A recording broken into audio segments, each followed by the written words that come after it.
બોલીએ સદગુરુ મહારાજની જય.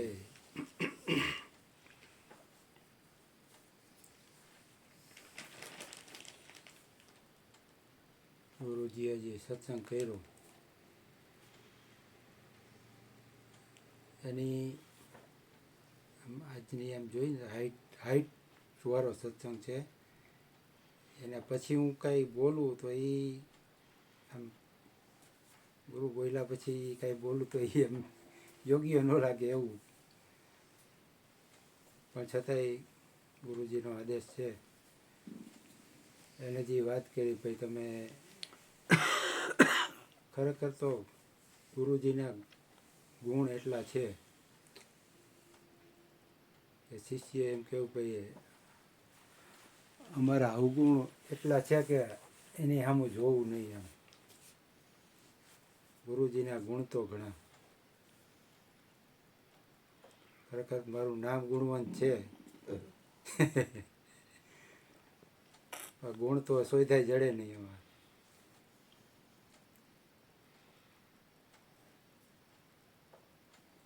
ગુણ ઉપર ભાર મૂક્યો એમ ને પૂછ્યું ભાઈ કે કેટલી વાર તમે ધ્યાન કરો છો, કેટલી વાર સ્થિર રહી શકો છો. ખરેખર હું કે એવું કંઈ કરતો જ નથી. ક્યારેક બનવું જો એમ યાદી થઈ હોય, બેઠો હોય અડધી મિનિટ એટલે સ્થિરતા નથી રહેતી. આ ભાઈ કીધું અડધી કલાક તો એ સારી વાત. એટલી વાત એનું મન સ્થિર થાય તો ખાલી શરીરની સ્થિરતા હા હા પણ ભલે ને. તો અહીંયા આવી સત્સંગમાં આવી તો આપણે એટલી વાર તો એમ કે આપણો ટાઈમ આપણે થોડીક સ્થિરતા કેળવાય એમ. 100%. ગોરધનભાઈ કીધું હું ભલે હું તો હોય કે મારું ધ્યાન હોય એની સ્થિતિ બતાવે. હોતા હોય તો એમ સત્સંગમાં તો છે ને. ને ખરેખર આ બધું કરવા માટે દ્રઢ મનોબળ જોઈએ. દ્રઢતા હોય ને એમ મનની દ્રઢતા, એમ શરીરની દ્રઢતા એવું નથી, મનથી દ્રઢ હોય.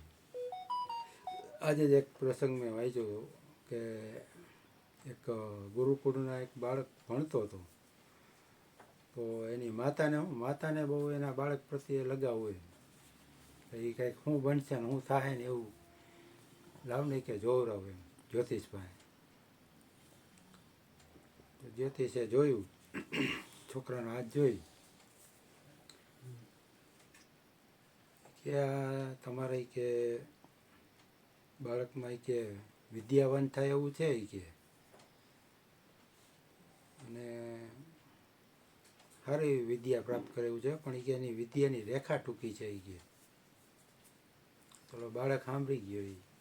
એ સાંભળતો હતો એને હાથ જોતો એટલે તરત ઘરમાં ગયો અને જ્યોતિષીને કીધું કે કઈ રેખા કે આમાં ટૂંકી કઈ લાગે છે. તો કે આ તારી વિદ્યાની રેખા છે ને કે આ ટૂંકી લાગે છે. તો બાળક ઘરમાં જઈને છરીથી એમ કે કેટલી અહીંથી આટલી કે, તો છરી લઈને જેવું ને એ રેખા એને મોટી કરી દીધી. એટલે એ એક ગાનપણની વાત નથી, પણ એની માનસિક દ્રઢતા બતાવે. પછી તો એ ભણી ગણીને પાણીની નામનો પંડિત વિદ્વાન થઈ ગયો. તો એની દ્રઢતા કેવી એમ કે એ રેખા એ કે ટૂંકી એવું હોતું નથી એમ કે હું લાવો લાંબી કરી દઉં. પોતે જઈને હાથેથી લાંબી કરી દીધી. દ્રઢતા એની મનની હતી એમ, તો એ પ્રખર વિદ્વાન થયો. મન જ દ્રઢ કરવાની વાત છે. ગાંધીજી આપણા દેશ માટે એ થઈ ગયા. તો શરીર જોવો તો કેવું હતું, શરીર હાવ સૂક લકડી, ફૂંક મારે ત્યાં ઉડી જાય એમ. પણ એનું માનસિક મનોબળ હતું એમ, તો આખા હિંમત હાર્યા વગર એ લડ્યા. એને રાષ્ટ્રપિતાનું બિરુદ મળ્યું. એટલે માનસિક દ્રઢતા જોઈએ. સ્વામી વિવેકાનંદ કહે કે ઉઠો જાગો અને ધ્યેય પ્રાપ્તિ સુધી મથિયા રહો. આવતીકાલે જ કંઈક એમની જન્મ જયંતિ છે સ્વામી વિવેકાનંદ. ગઈકાલે એટલે જે કોઈ સંતો ભક્તો કે જે કંઈ પોતાનું નામ કરી ગયા એનું મનોબળ દ્રઢ હતું એટલે કરી ગયા.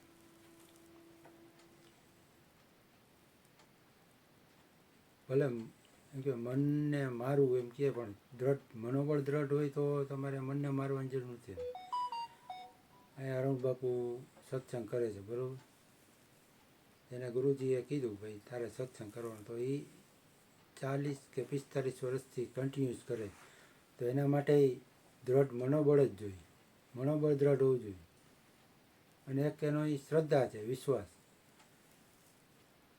પણ અંતે આવે તો મનોબળ એમ. તો એનો એ દ્રઢ મનોબળ હતું એટલે જ આ શક્ય જ બને.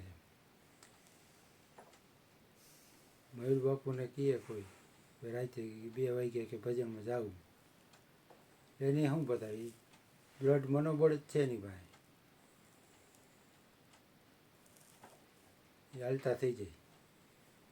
સત્સંગનું નામ પડે કે ભજનનું નામ પડે એટલે એને એ કોઈ પ્રમાદ ન આવે, આળસ ન હોય કોઈ દી.